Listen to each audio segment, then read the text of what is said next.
দক্ষিণ জেলায় ভারী বৃষ্টিপাতের দরুন বন্যা ভয়াবহ রূপ নিয়েছে। আবহাওয়া দপ্তর থেকে বৃহস্পতিবারও বৃষ্টির পূর্বাভাস দেওয়া হয়েছে। গোটা রাজ্যে দিনভর ভারী থেকে অতি ভারী বৃষ্টিপাতের দরুন জনজীবনে ব্যাপক প্রভাব পড়েছে।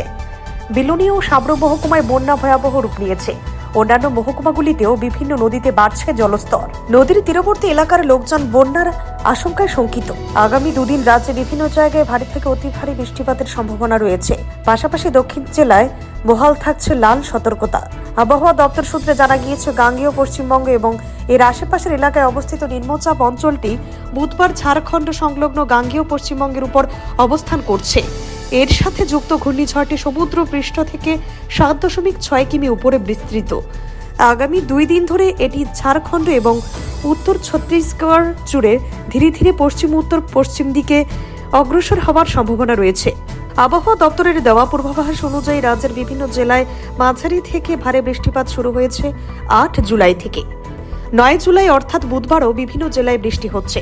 বৃহস্পতিবারও দক্ষিণ জেলার বিভিন্ন স্থানে ভারী থেকে অতি ভারী বৃষ্টিপাতের সম্ভাবনা রয়েছে। দক্ষিণ জেলায় লাল সতর্কতা বহাল রয়েছে এদিনও। গতকালকে যে প্রচুর পরিমাণে বৃষ্টি হয়েছে, কাল থেকে আজ পর্যন্ত আমাদের ভারতচন্দ্রনগর ব্লকের প্রায় প্রত্যেকটি এলাকায় বন্যায় বিপর্যস্ত হয়েছে। বিশেষ করে আমাদের সুকান্তনগর, এনএসসি নগর, আইসি নগর এবং এসবিসি নগর পঞ্চায়েতে বেশি ক্ষতিগ্রস্ত হয়েছে। এখানে কিছু কিছু লোক শরণার্থী শিবিরে আশ্রয় নিয়েছে। আমরা আজকে আমাদের ব্লকের স্টাফ সহ আমরা দেখতে এসেছি এবং উত্তর ভারতচন্দ্রনগর থেকে শুরু করে পাইপুলা এখানে ধস পড়ে যোগাযোগ ব্যবস্থা বিচ্ছিন্ন হয়ে গেছে। আমরা দেখব, আজকে সবখানে যাব, আমরা দেখব এবং যারা পীড়িত তাদের কীভাবে সাহায্য করা যায় সেটাও চেষ্টা করব। আচ্ছা, কতজন এখন পর্যন্ত শরণার্থী শিবিরে উঠেছে? প্রায় 15 থেকে 20 পরিবার শরণার্থী শিবিরে উঠেছে। কেউ কেউ আর নিজেদের আত্মীয় স্বজন বাড়িতেও আশ্রয় নিয়েছে।